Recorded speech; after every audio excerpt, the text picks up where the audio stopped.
Hello and welcome to the Speakeasy. I'm Zach. And I'm Jake. We are the Dirt Road Men. The Dirt Road Men. And it is the 4th of July. Whiskey Wednesday and the 4th of July. Double Whiskey Wednesday. Oh, it's going to be great. You get a double shot of freedom. Hell yeah. We're shooting the first of 2 videos for you guys today. Whiskey review. I got to bail on the shades. I can't see a damn thing. I can't see my feet. But, oh man, I was trying to pour these before the video and I really couldn't see anything. So we're on the 242nd birthday of the United States of America. Sounds right to me. Sure. No. I'm ballparking. 1776. 2018? Yeah. Because 50 would be... Okay, yeah. Okay. Okay, so yeah. We can do math. We swear we can do it. And we're reviewing Leadslingers Bourbon Whiskey today. Now, this was suggested by a guy that we like to call Hillbilly Franco. Because he looks like a hillbilly James Franco, and it's magnificent. Yeah, his feature was... His picture was featured in our Stand Up for the Flag video. We actually tried to get him out here to review it like 2 or 3 times, and finally the 4th came around, and we were like, alright, we can't wait anymore. We're doing it. So, dude, I'm sorry. If you want to come out here and have some with us and chat about something, and you see this video, by all means, let us know. We've been trying to get you out here for a while, but he works. Yeah. He's a busy dude like the rest of us. Stuff happens. And he got himself a girlfriend, so... Oh, yeah. He ain't got no time. But, I've been excited to do this for a while. You want to... Well, let's get into it. I really want to try it. It smells phenomenal. Yes, it smells does. really different, though. Smells kind of like the Ardmore. Reminds me of the Yes, it Ardmore. does. That's what I was thinking of. I was like, it's got an almost peatiness to it. Kind of like a... I say pear a lot, but definitely it's like pear and apple. I've got apple. I don't have pear. But I don't have that strong, like, caramel sweetness note. It's a lot more like a honey sweetness. Yeah. So, I borrowed Momo's welding hat, by the way. It smells... It smells way more like a scotch. It does. It really, really does. This is owned by Article 15 Clothing. They do the Black Rifle Coffee. Yeah, they have great videos. You should definitely look up like any of Black Rifle Coffee's videos. It's pretty great. They do tons of stuff. I think they did one recently that was a conservative coming out to his family, and they like lost their mind. They were like beating the cat to death or something, and they're like, "You're killing Mr. Jiggles" or something.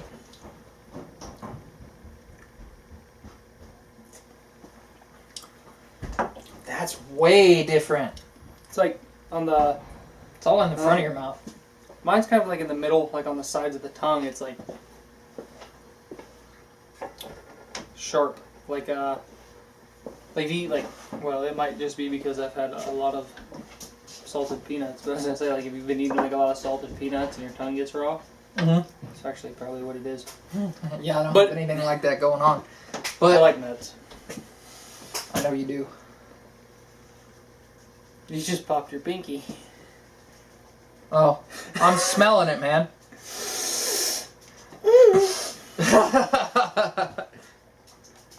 I like it. You know what I like about this whiskey? Huh. The whole veteran-owned thing they're going for, and their Black Rifle Coffee and everything that they do with their clothing, with everything, they're very pro-Second Amendment, which we obviously are as well. Yes. As you will see in the other video we're posting today, even though it's not really a real gun, but it was designed to kill. We just actually got moved out here, and we don't have a good spot to shoot set up yet for bullets. There's safety first. Yeah, I don't want to, hurt anybody. I'm gonna shoot the neighbor's cat. We had this discussion at work the other day. Well, me and a couple other guys. Like, everybody was drinking and shooting and stuff, and I'm like, too many people I haven't shot with before. Like, if we're just having a beer or two, and it's people I've shot with before, I can get over it, even though that's, like, highly illegal. But But like a beer or two, and you're just plinking with plinking with a 22 or something. Just yeah, that wouldn't be a big deal. But we had, an AR, Mosin Nagant. Oh. So that one got pointed right at me for like a solid 5 to 10 seconds. And a lever action 30-30, a bunch of pistols. I couldn't even keep track of all the pistols. Oh wow. And all kinds of stuff. So yeah, I just didn't shoot. I was like, I'll come to the party, but I'm not doing this. Yeah, that sounds dumb. Safety first. Super unsafe. But yeah, watch our other video today. We get to have a lot of fun, and you get to see our bottle down ceremony. We got the idea of having a bottle down ceremony from the Whiskey Vault guys and the Bourbonite. They both talk about how a lot of people have bottle down ceremonies when you finish a bottle. I'm sorry. Really? It's not my fault. Middle of a video? Come on, man. He's over here ripping ass. I'll let that This is one like slide. the most different bourbon, though, I've ever tasted. It is. It's distilled in Oklahoma. These guys it really still kind of reminds me of a Scotch. It does. Like there's like an almost smoky note to it. There's no age statement. This is just bourbon. It's not straight bourbon. So we don't know how old this is. It could have been in a barrel for like 20 minutes. But well, they do say that it's single barrel, like it's aged in a single barrel. yeah, And then it goes into another oak. It's aged in new oak because it has to be for bourbon, and then it goes into used oak. Maybe they were using Scotch casks. maybe. So they finish it in used oak. Yes. Okay. So I don't know. It could just be like dumps into one, and then they can just seal it up, roll it across the floor, dump it into another barrel. Yeah. And then roll it across the floor and put it in a bottle. It's not bad though, but it's definitely like it's lighter. It's something that you could use as a background whiskey once you got used to it, because it's gonna throw you when you first take a drink for this to be bourbon. It's gonna taste different than any bourbon ever. I've never had a bourbon that deviates this much from the standard taste of bourbon. Yeah, I'm not getting hardly any of a lot of vanilla. I got apple. I didn't get any vanilla. I didn't get. I thought I tasted like a honeyed sweetness, and I still kind of do. But it also has like a really light finish. Like it's gone within a couple of seconds. It just lifts off like Lagavulin. Just gone. Yep. All of a sudden. And especially for the part of the country they're in. Yeah, this is aged in Oklahoma. And the Article 15 guys, they're in Texas. Yeah. So, those are neighboring states. I don't know which part of what. That's what makes me think they aged this for a really short amount of time, because it ages faster in hotter climates. Yes. So, sorry, Steve. I didn't mean to shove that quite so far up there. You know what? Here, when we age bourbon and stuff here in the United States, as opposed to when they age like Irish whiskey or Scotch, over in Scotland and Ireland, when they're aging their whiskey, alcohol will evaporate. Like more alcohol than the water will evaporate out of the barrel. Over here, in warmer, drier climates, water will evaporate before the alcohol. So it ends up like not losing as much proof. It actually will gain proof because the water's evaporating out of it, so the proof's going up. Nice. And maybe that's what it was, because they bottled it at 80 proof. Maybe it was like wicked high. Yeah. And then they watered it down and it really colored it different. Yeah, that's really possible. I thought it had a little more alcohol than 80 proof. I figured it was more like, 42, 43. But is it? No, it's 80 proof. Okay, that's what I thought. I thought it said it was bottled at 80. No, yeah, you're right. I checked it before I said anything. Okay. I was just going purely based on taste. I didn't check. So, as far as Franco's recommendation, man, this is excellent. I enjoy it. It's the most different bourbon I've ever tasted. I could replace buying scotch with buying more bourbon. Yeah. This could replace most scotches for me, except the smokiest scotches. Oh my god, what are we doing? I'm sorry. We gotta get our lighting game on over here. Oh, hey. It's not working out the way you hoped. Move your head. Shut the door.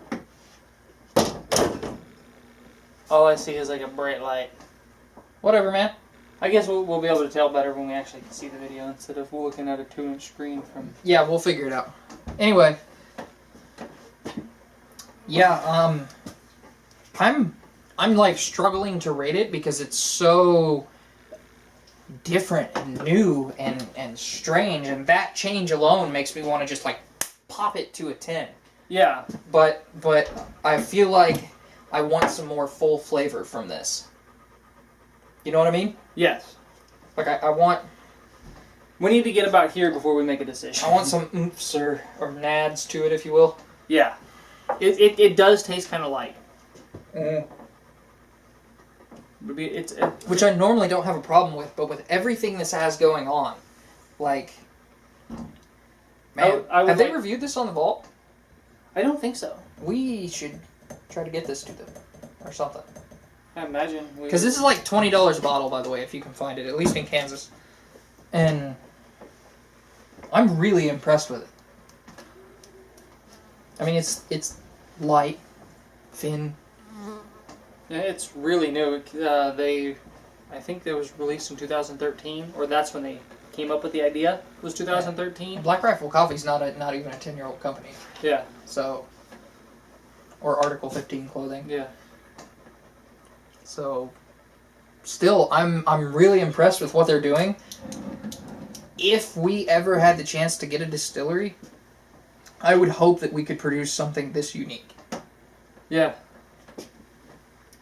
And that's why I'm struggling like not to give it a 10, because even though it has things I want, I admire it more than almost any bourbon I've ever tasted. In the sense of like I want to be able to produce something that's American whiskey, that's bourbon, that's that unique, that everybody will taste it and go, that's what that is. Yeah. Because a lot of bourbons you can get lost, like, okay, I can tell it's a bourbon, but I couldn't tell you who it is, or... Right, because a lot of them have like an 80% similarity in like flavor profile. And then the last 20% is where all the play is, which is still enough to create cool flavors and different things, but like, this is maybe 40% the same. Yeah. And 60% different, but it's still bourbon. If you told me that you mixed Russell's 10 with Ardmore... Yeah. I would believe you. Yeah, that's almost exactly what I would think. Let's try it. I'm glad I sparked something. What do you think? Equal parts? I bet I'd do a little bit more Ardmore. I was thinking a bit more Ardmore.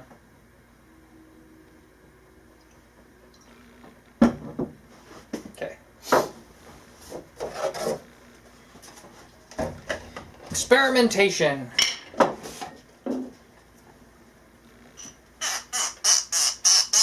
Oh.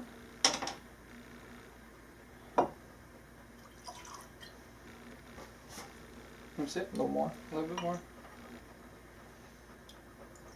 Alright. You want to pour yours in mine, or I'll pour mine in yours? Just want to try it first. No, I had less than mine. Nose it first.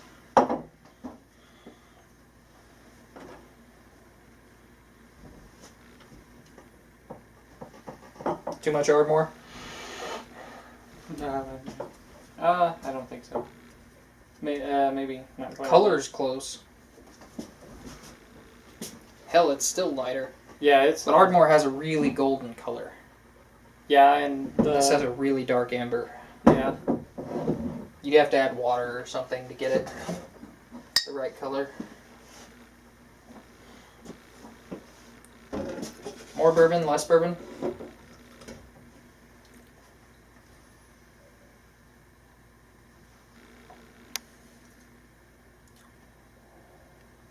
I'm not sure.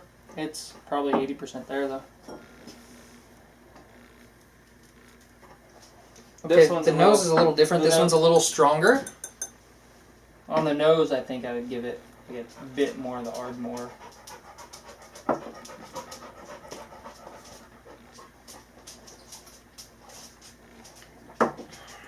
There's just more peatiness to this. So maybe a little bit more bourbon. Maybe like an actual half and half ratio instead of a like 1/3 to 2/3 ratio. Yeah.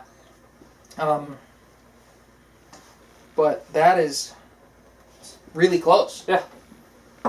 So, yeah, this is literally like blending a bourbon and a scotch, but it's just a bourbon whiskey. So I'm really impressed. You trying that blend, are you? I am interested in it. It's very close. Man, we got our glasses mixed up. Mine was the one with the scratch. That is really nice, though. That's Boy, I'm glad we chose that for 4th of July whiskey. Now I wish Franco was here, though, because this is like the most interesting thing I've run across. yeah. So I wish I could have tried it with him. Well, I'm gonna go we were with thinking about you. Yeah. I'm gonna go with a 9. Like, the only way you could make this better is to give it more full flavors. But other than that, like in uniqueness and general flavor and the fact that it's light and easy to drink but still interesting, I'd go with a solid 9. I keep smelling this like I'm smelling the same thing you've got. It's not. We all know that. But yeah. Yeah, I think I could give that a 9. Yeah. Alright, well, happy birthday, America. I recommend everybody go out and try some Leadslingers whiskey, Black Rifle coffee, all that stuff. I did get to have some of that at work, by the way. Is it good? It's good. It's really good. I don't drink a whole lot of coffee, but when I do, I like coffee. Yeah. So, anyway, till we see you again, I'm Zach. And I'm Jake. We are the Dirt Road Men.